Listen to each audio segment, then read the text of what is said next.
Kalau memang itu sudah dikembalikan, Ya. Potensi kerugian negara yang mana yang dibawa ke ranah pengadilan kemarin? Ya, artinya pada saat surat itu dibuatlah 2020. Bahkan surat itu dianggap batal dan tidak pernah ada semenjak diterbitkan gitu. Dan tidak terjadi apa-apa di sana. Dan tidak terjadi Tidak ada apa-apa. transaksi.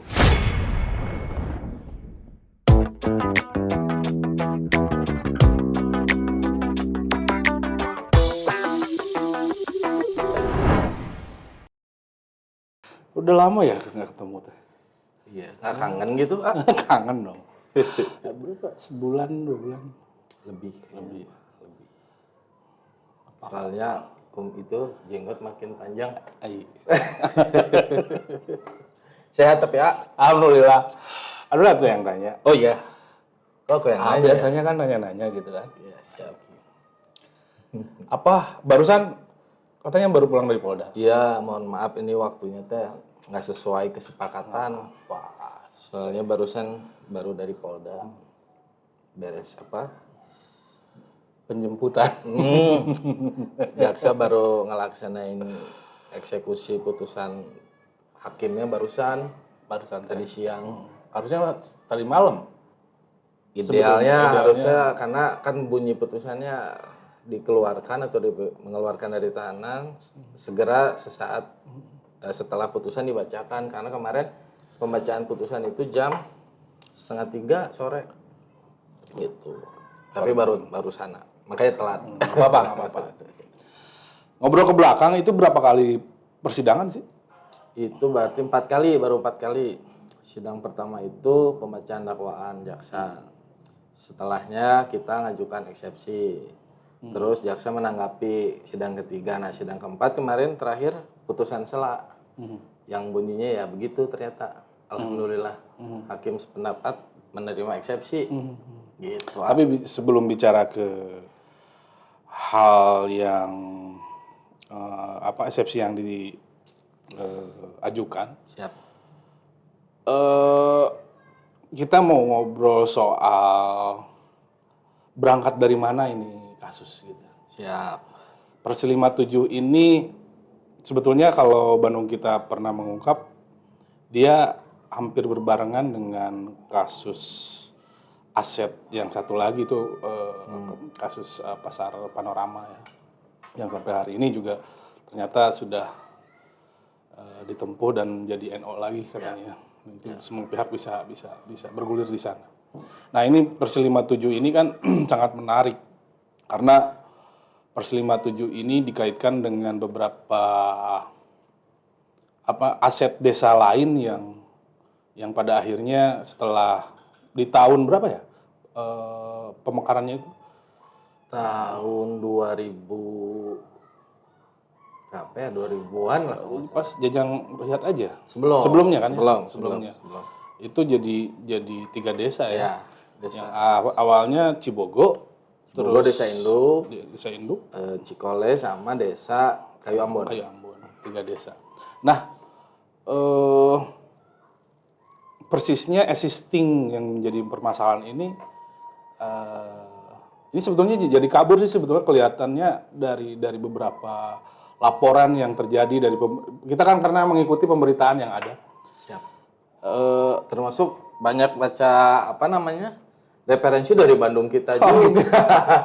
Ya, artinya ketika eksepsi ini berhasil diajukan, itu kan menggambarkan ada kalau saya menyebutnya kelalaian dalam penanganan gitu. Ya. Sedikit beropini sendirilah bahwasannya hari ini berarti ada maladministrasi yang tidak diindahkan, tapi ditarik-tarik menjadi ke ranah pidana ya. Nah, balik lagi ke bahasan tadi. Persi 57 ini luasannya berapa sih? 8 hektar. 8 hektar. Deliknya tuh bunyinya seperti apa sih awalnya? Jadi kan gini, terkait penyidikan yang di Polda Jabar awalnya tahun 2020 sampai kemarin dibawa ke persidangan oleh penuntut umum kan didakwa dengan pasal tipikor. Tipikor pasal 2, pasal 3 ya karena kewenangan dengan jabatan sehingga pada intinya ada kewenangan atau perbuatan yang merugikan keuangan negara didakwa jaksa seperti itu. Oke. Jadi deliknya delik tipikor, tindak pidana korupsi. Ada kerugian negara senilai 50 miliar. Fantastis. bentuknya itu udah memang kerugian negara tuh apa namanya prosesnya apa Kades nonaktif ini sudah menjual asetnya? Nah, mungkin melalui kesempatan ini juga Kiki Ya. mau menjelaskan sebagai penasihat hukumnya Pak Jajang. Dalam konteks ini bisa kita lihat juga di dakwaan dan memang tidak ada Kades nonaktif atau Pak Jajang menjual aset tanah kas desa. Artinya kalau menjual kan ada penjual, ada pembeli gitulah kira-kira. Apalagi Kades yang menjual kan satu secara formal tidak ada kewenangan kepala desa untuk menjual. Dan memang faktanya tidak ada. Nah, jadi yang dipersalahkan kemarin itu karena kepala desa Cikole Pak Jajang tahun 2020 membuat surat keputusan tentang penghapusan tanah kas desa dan menilai bahwa itu tanah milik ahli waris. Jadi bukan jadi melepaskanlah dari aset desa. Itu sebetulnya. Dan selebihnya apakah ahli waris ada menjual atau seperti apa itu udah lepas kewenangan Pak Jajang. Karena apa? Pak Jajang juga membuat surat keputusan itu kan tidak serta-merta. Tidak dalam waktu yang sesaat juga, itu ada proses panjang. Karena apalagi yang perlu diingat adalah desa Cikole kan desa pemekaran. Artinya segala administrasi, segala perbuatan kan ada di desa induk awalnya gitu. Bisa dibilang ya Pak Jajang bisa berkaca ke desa induk lah gitu. Karena desa induk sebelumnya juga melepaskan.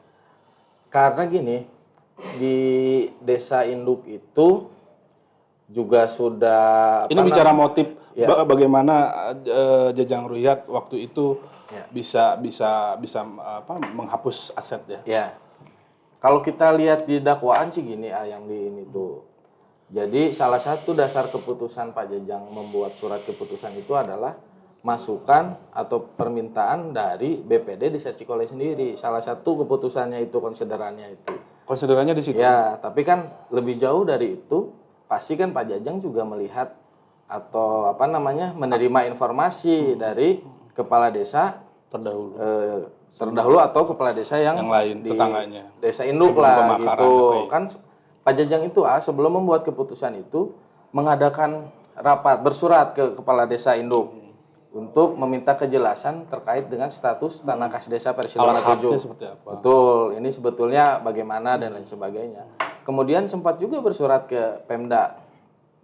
Saat itu meminta melalui dinas DPMD meminta kejelasan sebetulnya versi 57 ini tanah siapa gitu. Apakah memang tanah desa atau tanah perseorangan atau ahli waris kan gitu kira-kira. Ya tapi sampai sekarang pun surat itu belum dijawab gitu sehingga apalagi ada hasil rapat, ada permintaan dan lain sebagainya dari BPD ya. Makanya Pak Jajang buat surat keputusan itu gitu. Nah, ini kan bicara timelinenya, waktunya waktu. Nggak apa-apa. SK yang dibuat itu pertanggal berapa sih dulu? 2020. Masih 2020. Artinya Jajang Ruhyat mencoba untuk meninventarisir lah kebutuhan datanya soal sebetulnya siapa pemilik ini karena ada permintaan tadinya ya. Betul. Ada permintaan. Dan melihat desa-desa tetangga yang tadinya desa induknya juga sudah melepaskan. Iya, kan gitu. Artinya kan dari desa induk dilepaskan diserahkan bahwa Persil itu ke desa Cikole gitu. Tapi dilihat di desa induk juga ternyata kalau dikatakan bahwa Persil 57 itu milik desa, tapi di desa induk sudah banyak ada lahir sertifikat ahli waris, artinya ada peristiwa jual beli lah begitu kira-kira. Dan secara tidak langsung negara melalui BPN Kabupaten Bandung Barat juga sudah mengakomodir lah atau menilai memang tanah itu bukan tanah desa karena kalau tanah desa nggak mungkin ada sertifikat. Gitu. Nah, sebelum jauh ke sana, saya jadi teringat ini soal Jajang Ruhyat juga Kades Nonaktif ini mengajukan surat rekomendasi ke Bupati. Ya. Nah, apakah ada respon selain tadi DPMD tidak menjawab gitu kan?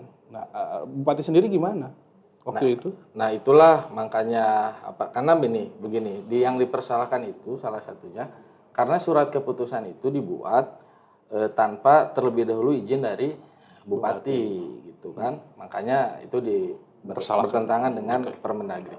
Nah, tapi bukan berarti Pak Jajang sebelumnya tidak berupaya untuk bisa kita buktikan dengan surat yang dilayangkan gitu. Tapi karena tidak ada respon, mungkin juga karena memang sudah banyak masukan gitu.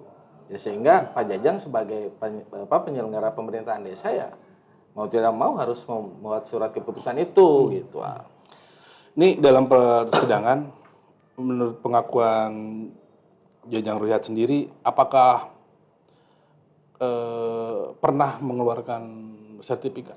Oh tidak pernah. Maksudnya berproses lah setelah itu. Tidak ada. Dan ini yang perlu disampaikan juga. Jadi pasca 2020 surat itu dibuat dan pada akhirnya Pak Jajang juga membuat surat keputusan menghapus surat sebelumnya. Pak Jajang tidak pernah memproses misalkan pembuatan sertifikat yang diajukan oleh ahli waris selaku pemilik misalnya. Tidak pernah itu ada gitu. Artinya kan gini, kalau dari kacamata hukum siapa yang diuntungkan ini kan? Setelah Jajang melakukan penghapusan aset ya.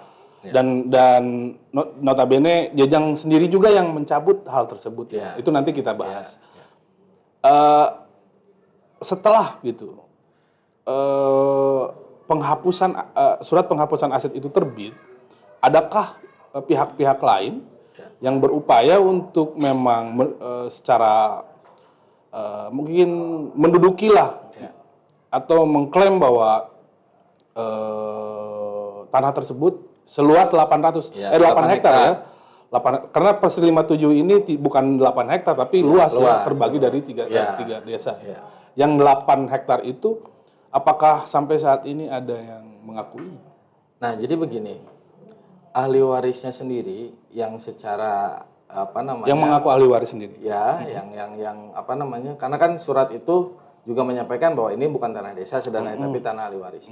Nah, ahli warisnya sendiri tidak pernah pasca surat itu dibuat misalkan mendatangi warga yang sudah menempati di situ, misalkan meminta karena ini tanah saya beli, tidak pernah. Jadi bisa dibuktikan juga dengan surat yang dibuat oleh ketua RW di sana bahwa pasca surat itu masyarakatnya masih di situ, tidak ada pihak-pihak misalkan ahli waris atau kuasa ahli waris atau siapapun yang meminta masyarakat meninggalkan tempat itu yang ada di Persi 57 seluas 8 itu nggak pernah.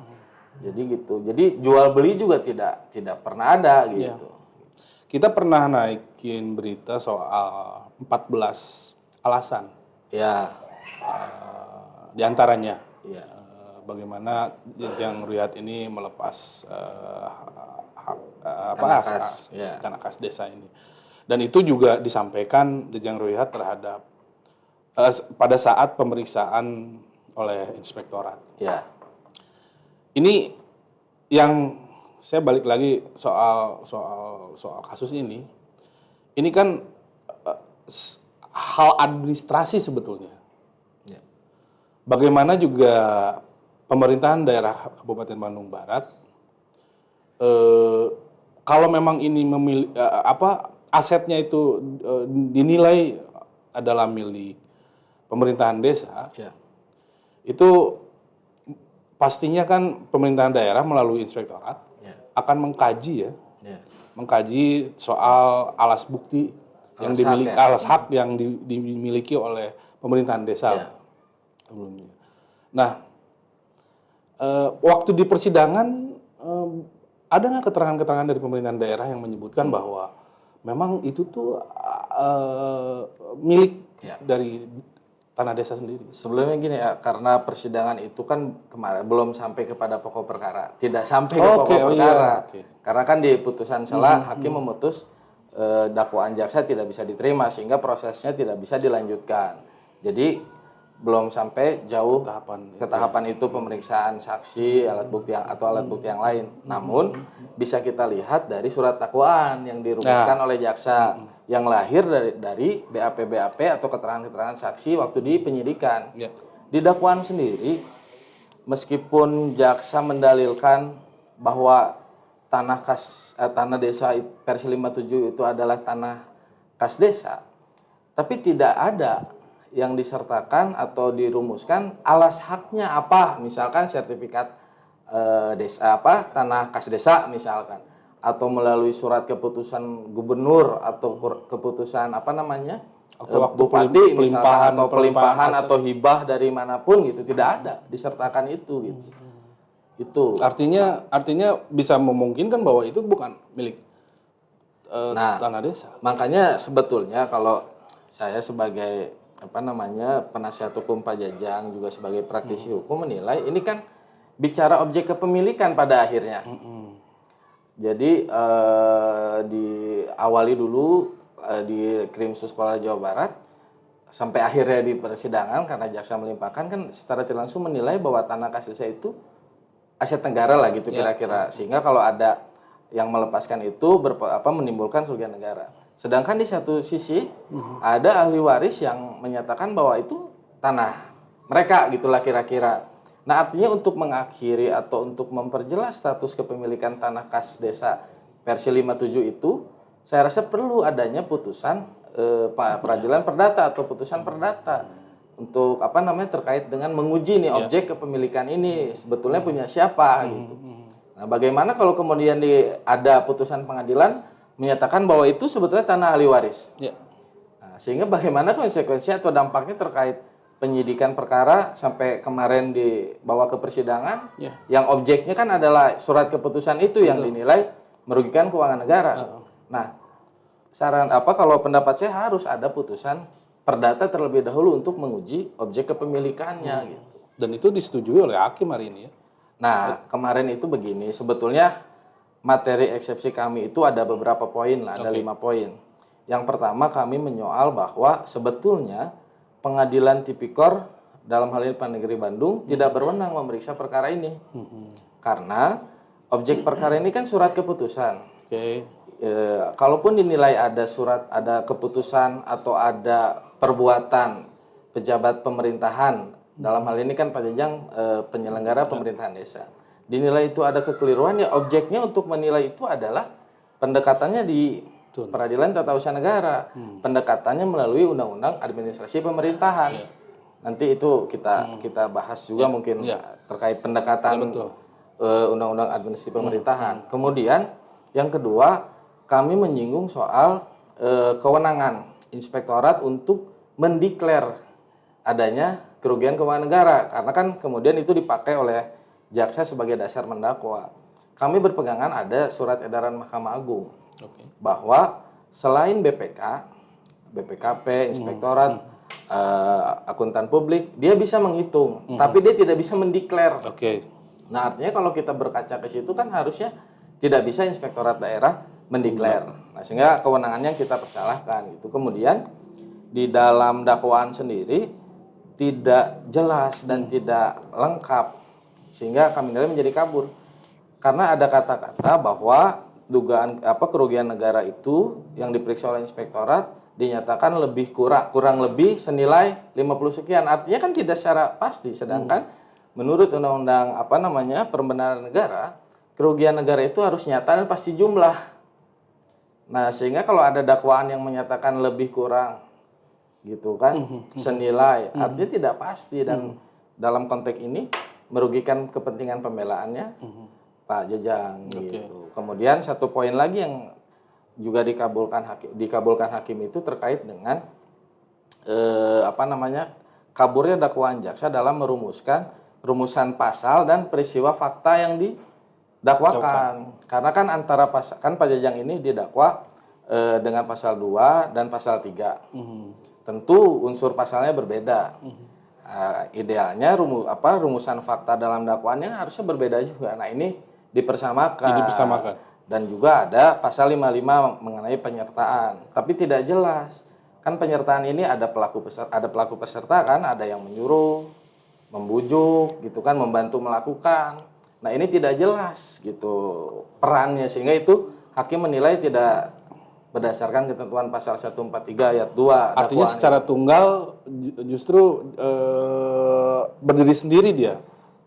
Ya, Kedudukan Jajang Ruhiyat ya. berdiri sendiri berhadapan dengan persoalan administrasi. Yang didakwa jaksa kan begitu. Jadi dengan mantan kepala desa Cibogo kan dihadapkan ke persidangan. Nah, didakwa begitu dengan dakwaan terpisah, tapi tidak diuraikan secara jelas gitu. Jadi siapa pelaku utamanya, siapa pelaku penyertanya. Nah, itu yang dinilai hakim merugikan kepentingan pembelaan terdakwa sehingga dakwaannya dinyatakan kabur gitu. Nah, kalau tadi Adona menyoal bahwa versi 57 sebetulnya urusan administrasi. Kalau saya pribadi sependapat, karena begini pendekatannya. Ada undang-undang administrasi pemerintahan. Jadi kalau ada pejabat pemerintahan yang mengeluarkan surat keputusan atau melakukan perbuatan yang dinilai satu melampaui kewenangan misalkan, atau mencampur adukan kewenangan misalkan. Dalam konteks ini kan karena tidak ada terlebih dahulu izin bupati, katakan melampaui kewenangan kepala desa dengan membuat itu. Nah, itu harusnya atau yang termuat dalam ketentuan undang-undang administrasi itu dinilai terlebih dahulu oleh pengadilan tata usaha negara berdasarkan pemeriksaan APIP. Nah, APIP yang memeriksa nih, ada tidak itu. Kalau ada, pejabat ini bisa mengajukan ke pengadilan tata usaha negara. Ada tidak perbuatan penyalahgunaan wewenangnya? Kalau dinyatakan ada, tindakannya itu adalah kalau ini kan terkait SK dianggap merugikan keuangan negara. Nah, di undang-undang itu kalau ada kerugian negara, dia diberi waktu 10 hari untuk mengembalikan kerugian keuangan negara itu. Nah, terus sanksinya adalah dari mulai teguran lisan, tertulis sampai pemberhentian gitu. Artinya ada pendekatan lain gitu dari Pihak oleh siapa? Pemda. Pemda kan? Ya, gitu. Nah, artinya ada pendekatan-pendekatan lain sebetulnya. Dan tanpa itu dilakukan pun gitu kan. Sebetulnya Pak Jajang kan sudah mengembalikan berdasarkan surat yang dilayangkan ke Pemda, ke Bupati melalui Kepala Dinas DPMD. Tahun 2020 juga dengan pada pokoknya menyatakan bahwa mencabut kembali surat keputusan yang Jadi tahun 2021 tanggal 30 Maret Pak Jajang itu sudah buat lagi surat keputusan mencabut surat terdahulu yang dinilai keliru ini dan menyebabkan kerugian negara ini sudah dicabut. Artinya sudah mengembalikan lagi status tanah kas desa itu versi 57 itu menjadi tanah kas desa kembali. Itu. Dan itu menariknya surat itu dibuat sebelum Inspektorat Kabupaten Bandung Barat melakukan penghitungan ada tidaknya kerugian keuangan negara. Sebelum. Karena kita lihat di berkas itu surat perintah kerjanya itu 7 Mei 2021. Kemudian hasilnya 24 Mei 2021. Sedangkan surat Pak Jajang yang buat itu, yang mencabut itu 30 Maret. Artinya ada delay berarti. Artinya pada saat inspektorat mulai menghitung itu, ya satu tanah sudah dikembalikan menjadi tanah kas desa. Gitu. Terus ada satu hal lagi kalau kita lihat pendekatan undang-undang administrasi pemerintahan. Jadi kalau ada surat keputusan pejabat pemerintahan yang dinilai misalkan dibuat karena menyalahgunakan kewenangan dia membuat surat itu. Nah, surat itu bahkan dianggap batal sejak awal surat itu dikeluarkan. Sehingga kalau kita pendekatannya ke sana, artinya pada saat surat itu dibuatlah 2020.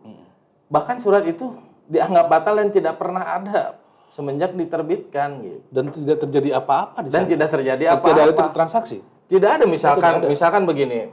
Kalau bayangan publik ada kepala desa menjual tanah kas desa. Ini kan opininya ya, seperti itu. Itu opini publik 54 gitu. miliar atau ya 50 miliar. Kan kepala desa menjual tanah desa 50 miliar. Itu kan opini. Nah, ternyata 50 miliar itu jadi inspektorat melakukan penghitungan ditaksir. Jika tanah itu dirupiahkan 8 hektar itu senilai 50 miliar. Nah, kemudian berdasarkan surat Pakai aprisal atau ya apa? dari KJPP kita lihat di berkas begitu. Nah, berdasar karena surat itu dibuat jadi melepaskan tanah kas desa itu kan gitu menjadi milik ahli waris. Jadi desa kehilangan asetnya dinilai sekian 50 miliar itu. Jadi bukan apa namanya? Jadi akumulasi aja, bukan Ya. terhadap perbuatan. Bukan. Jadi bukan misalkan ada Akan menyebabkan gitu. ya jadi bukan misalkan ada perbuatan material misalkan perbuatan materialnya. kepala desa misalkan menjual tanah desa senilai nggak ada seperti itu gitu. Ini yang perlu diluruskan juga gitu. Dan memang di dakwaan jaksa kemarin ya begitu. Jadi 50 miliar itu karena mengeluarkan SK itu yang melepaskan tanah kas desa dan dihitung tanah kas desa itu jika dirupiahkan senilai 50 miliar. Dan balik lagi tadi tidak ada pasca surat keputusan itu dibuat jadi ada jual beli massal misalkan atau warga yang menempati di situ jadi misalkan diusir atau dieksekusi atau dipaksa membeli dan lain sebagainya. Tidak ada. Artinya lewat pencabutan surat keputusan yang terdahulu, Jajang Ruhyat mengakui secara utuh bahwa lahan seluas 8 hektar tersebut adalah tanah desa. Ya, Kan itu. ya. Namun pada akhirnya beberapa minggu kemudian Jajang dihadapkan dengan pemanggilan. Ya, itu. Jadi kan awalnya begini, inspektorat memeriksa Pak Jajang sebagai selaku kepala desanya lah gitu, terkait mungkin keputusan yang telah dibuat. Itu belum menghitung, baru memeriksa mungkin menanyakan dasar dan lain sebagainya. Di situ ada masukan bahwa inspektorat menilai bahwa itu tanah kas desa sehingga Pak Jajang membuat surat itu mencabut keputusan yang terdahulu gitu. Dan pada setelah surat itu dibuat ada juga surat teguran dari PLT Bupati Bandung Barat yang memerintahkan Pak Jajang supaya mengembalikan lagi atau mengembalikan status itu jadi tanah kas desa padahal sudah. Jadi Jadi ini begini ya. Sebelum ada penghitungan dari inspektorat terkait dugaan kerugian negara, sebelum ada surat teguran dari PLT Bupati Bandung Barat, Pak Jajang sudah mengembalikan itu. Meskipun belum ada satu keputusan, misalkan dari Pengadilan Tata Usaha Negara, bahwa surat itu menyalahgunakan kewenangan atau surat itu melanggar hukum. Nah, Pak Jajang dengan Legowo. dengan cara patuh lah dan taat, dia mengembalikan lagi, mencabut lagi gitu. Bahwa Pak Jajang Legowo menerima kelalaiannya, artinya menerima masukan lah, menerima misalkan masukan ya. bahwa karena begini. Jadi yang dipersalahkan kan bukan berwenang atau tidaknya, misalkan surat itu dibuat yang menyatakan bahwa melepas tanah menjadi tanah ahli waris. Nah, bukan adanya itu bukan ahli waris. Jadi tidak berwenang tanah dilimpahkan, bukan. Tapi karena sebelumnya tidak ada izin dari bupati gitu. Lalu dibuatlah ya. Nah, lalu dibuat gitu. Nah, setelah ada teguran dari representasi bupati lah ya, pemerintahan daerah dari inspektorat, itu harus ada izin dulu. Nah, dia secara sadar dan langsung tunduk dan patuh, dia cabut lagi gitu. Saya harus coba mewakili nalar masyarakat yang awam terhadap proses hukum Jajang Ruhyat. Nah, kalau memang itu sudah dikembalikan, potensi kerugian negara yang mana yang dibawa ke ranah pengadilan kemarin? Nah itulah yang ada dalam pemikiran kami juga tim penasihat hukum, bahwa kami kan menilai memang ada pasal 4 Undang-Undang Tipikor itu menyatakan bahwa pengembalian kerugian keuangan negara tidak menghapuskan jalannya pidana gitu kan atau penuntutan. Nah, tapi kan Pak Jajang ini mengembalikan sebelum adanya penghitungan gitu. Artinya kalau masih dibawa ke persidangan tipikor, artinya kerugian negara yang mana betul kan gitu. Apalagi pasca putusan Mahkamah Konstitusi nomor 25 tahun 2016 terkait pasal 2 dan pasal 3 itu kan kata dapatnya dihapuskan. Artinya pasal tersebut menjadi delik material. Bahwa harus ada secara nyata adanya kerugian negara gitu. Baru seseorang dapat dipersalahkan dengan pasal itu. Jadi kalau dulu sebelum ada putusan itu potensial loss, jadi karena ada kata dapat, jadi yang berpotensi merugikan juga dapat Masukan. dipidana lah gitu kira-kira. Tapi pasca putusan itu jadi harus ada aktual loss atau harus ada nyata ada kerugian gitu negara buktinya? dulu, baru seseorang dapat dipersalahkan atau pegawai negeri, penyelenggara negara gitu kan, baru dapat dipersalahkan dengan pasal 2 dan pasal 3. Nah, sedangkan kerugian negaranya saja sudah kalau dinilai surat itu menyebabkan kerugian negara, Pak Jajang sudah mengembalikan status itu menjadi tanah kas desa lagi. Dan pasca surat itu dibuat juga tidak ada misalkan yang tadi adanya jual beli secara masif di tanah 8 hektar itu, atau adanya misalkan perebutan lahan dari ahli waris atau dari siapapun terhadap warga gitu. Karena kita dasarnya berpegang ada surat apa namanya yang dibuat oleh ketua RW setempat yang menyatakan bahwa tidak ada peristiwa apa-apa. Iya, akhirnya tapi tidak berlaku surut, tuntutan dan dakwaan itu tetap saja berjalan. Betul, betul. Nah, eksepsi lima hal poin eksepsi yang disampaikan tadi, reaksi jaksa hari ini seperti apa sih? Nah, kalau kita balik lagi kepada ketentuan KUHP, jadi upaya hukum yang bisa ditempuh jaksa itu adalah melakukan perlawanan terhadap putusan sela ke pengadilan tinggi. Tentu kami yang menghormati, itu hak hukum penuntut umum terkait menyikapi putusan sela itu. Itu upayanya, atau bisa saja jaksa misalkan memperbaharui lah dakwaannya dan mengajukan lagi ke persidangan. Tapi kami pun selaku penasihat hukum ada juga upaya kami agar supaya perkara ini tidak dilanjutkan lagi lah gitu proses pemeriksaannya gitu, karena kami nilai ada beberapa poin yang sangat berdasar gitu supaya perkara ini tidak dilanjutkan. Ya, yang paling fundamental itu karena pasal 2, pasal 3 pasca putusan Mahkamah Konstitusi itu harus secara nyata ada kerugian negara, aktual loss lah gitu kira-kira. Nah, kami nilai ini sudah tidak ada kerugian negara.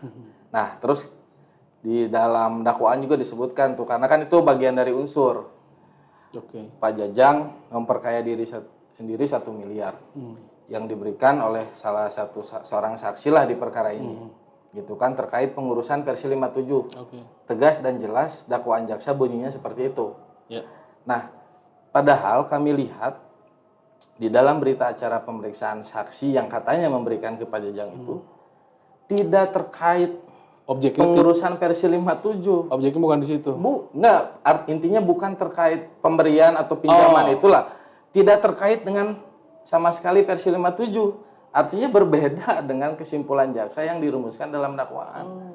Nah, kami nilai itu artinya kan ada rekayasa fakta hukum. Apa yang disampaikan saksi di BAP dengan apa yang jaksa rumuskan dalam dakwaan.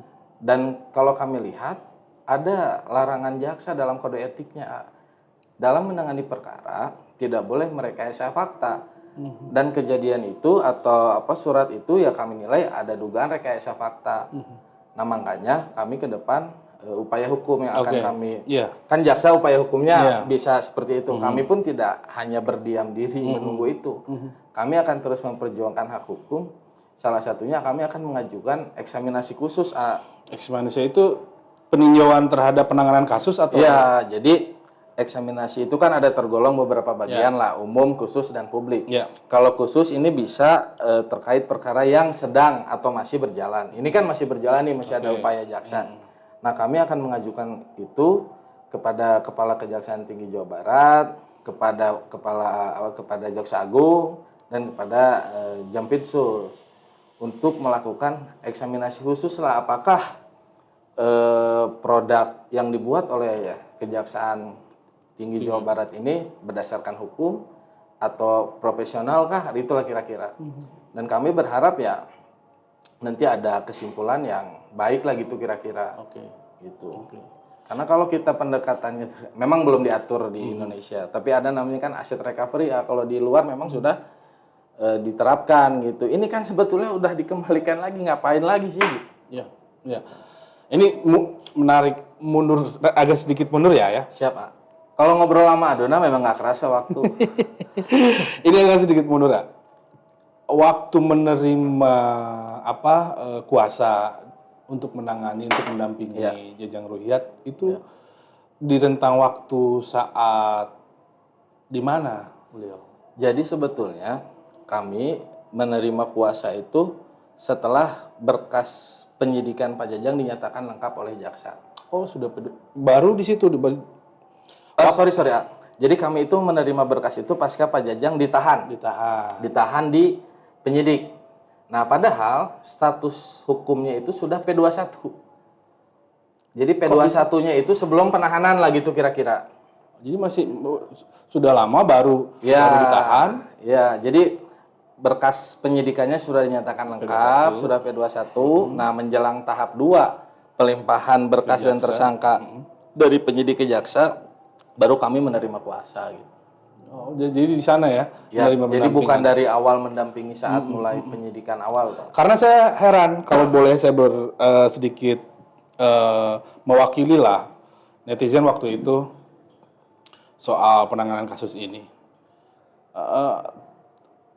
Kalau melihat tadi uraian yang Agiki coba sajikan, berarti ada kemungkinan potensi peradilan sebelumnya harusnya.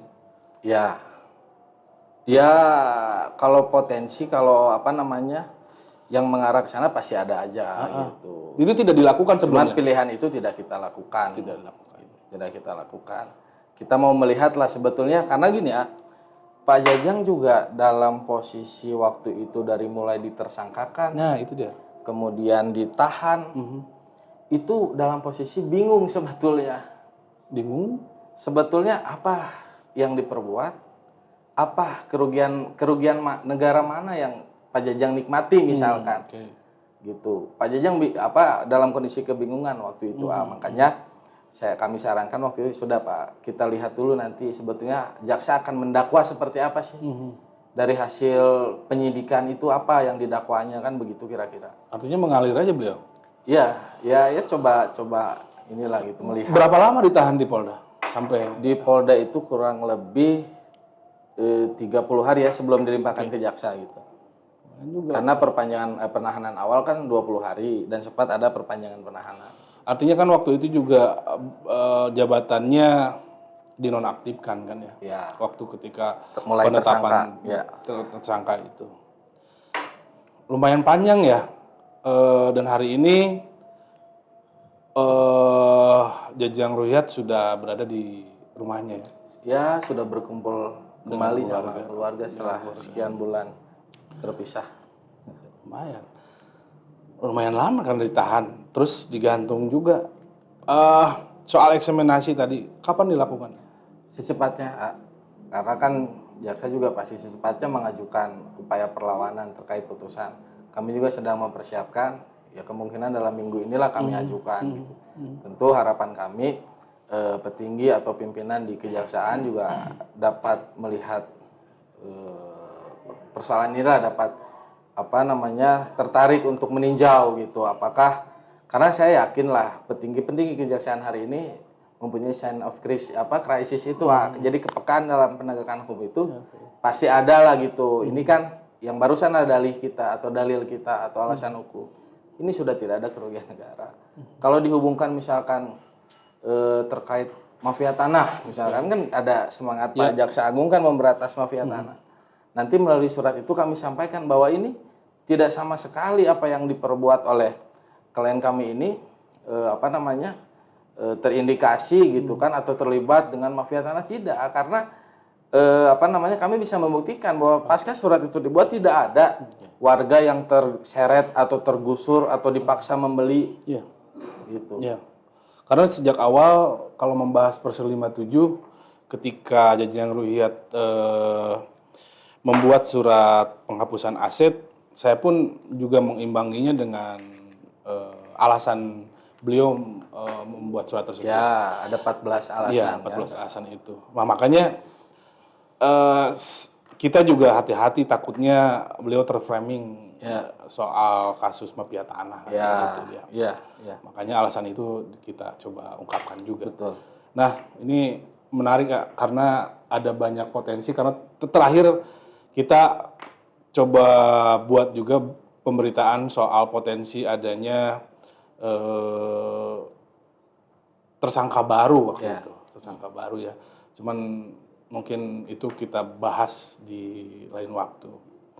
Ini sebenarnya netizen tuh banyak sih. Ada yang bertanya karena Kiki ini lagi booming di 2021 ini kan kemarin. Tapi kita sepakat untuk tidak membahasnya. Tapi sedikit aja karena Kiki ini tiap hari mendampingi Pak Umbara ya. Dan putranya. Pada akhirnya putranya terbebas dari dakwaan. Itu tidak terbukti. Tipikor. Sampai hari ini masih bersama Pak Umbara atau? Ya, masih dipercaya beliau lah, masih. Oh gitu. Berikhtiar untuk menemukan keadilan. Tapi nanti kita itu di angle lain, di frame lain ya. Siapa? Ada hal lain Doakan saja, doakan minta doanya dari semua. Mudah-mudahan sukses terus. Ada hal lain yang ingin disampaikan. Nah, terakhir begini ya, ini juga saya rasa perlu juga diketahui oleh publik. Karena mungkin salah satu alasan menyoal yang barusan mau mengajukan eksaminasi khusus itu, kami ingin supaya mencegahlah adanya benturan dalam penegakan hukum.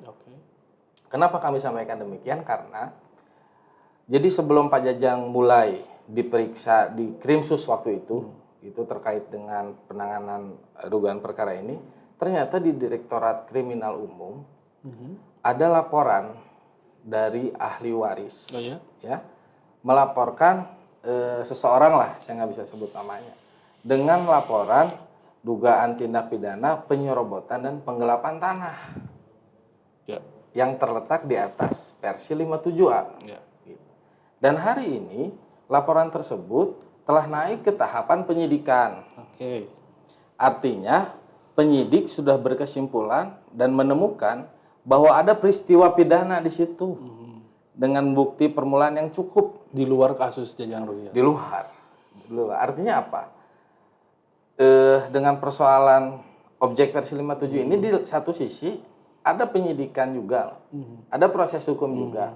Ada peristiwa pelapor yang ahli waris, ya.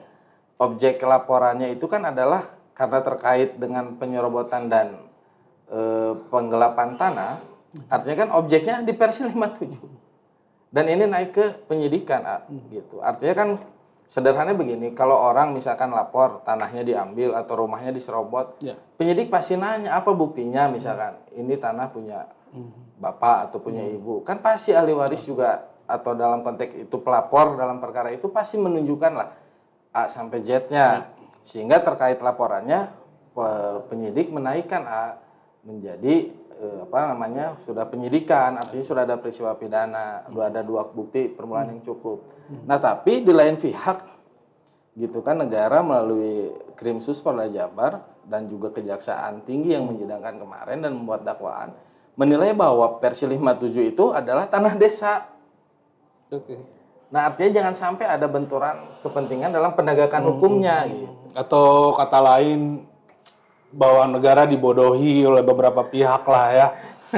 Nah, itulah makanya untuk membuat terang persoalan Persi 57 ini gitu. Mungkin lewat kasus ini ya bisa jadi terang benar. Mudah-mudahan, tapi saya sih berharap lah ke depan ada putusan pengadilan atau ada putusan perdata lah gitu. Yang karena hanya itu yang bisa menentukan bahwa sebetulnya Persi 57 ini siapa sih yang berhak gitu lah kira-kira, sehingga tidak menjadi bola liar lah gitu kira-kira. Itu aja. Gitu harapannya. Jadi sebelumnya di luas lahan 8 hektar itu Balai Bandung kita sudah terdapat pemukiman masyarakat di sana. Jadi ketika kita kaitkan dengan statement Pak Kiki barusan, Jadi ternyata di luar kasus yang ruhiyat, di sana justru ada peristiwa hukum di mana salah satunya melaporkan soal penyerobotan lahan Ya, ya. penyerobotan Ada dan ada penggelapan. pihak yang mengaku mengklaim memiliki lahan tersebut. Ya, dan melaporkan seseorang yang seseorang. diduga menyerobot dan menggelapkan tanah tersebut. Dan uniknya itu di atas Persil 57. Di atas Persil 57. Iya. Lokasinya di Desa Cikole. Saya nggak tahu persisnya apa di Cikole apa di Cibogo gitu. Tapi kami ketahui informasi bahwa ada laporan itu dan yang menjadi pelapornya adalah ahli waris yang notabene melalui surat pajajang terdahulu yang diberikan bahwa mengakui tanah itu menjadi tanah ahli waris lah. Nah, ahli waris itulah yang menjadi pelapor. Ahli waris itu Ahli waris itu yang menjadi pelapor. mungkin bisa kita hadirkan nanti ke sini. Saya akan coba dalami terus Ini nggak kerasa waktunya. Tapi lain waktu kalau saya undang lagi, Pasti ya, siap ya. pasti ya. Salam buat Sama keluarga Nona. sama-sama. Makasih ya. Sehat, Yang sukses selalu. terus ya. Siap. Oke, siap. Nuhun. Itu dia perbincangan saya bersama adik saya, Rizky Siap. Iskandara. Mudah-mudahan agak sedikit pencerahan terkait dengan kasus Persil 57. Lain waktu kita bahas lagi. Assalamualaikum warahmatullahi wabarakatuh.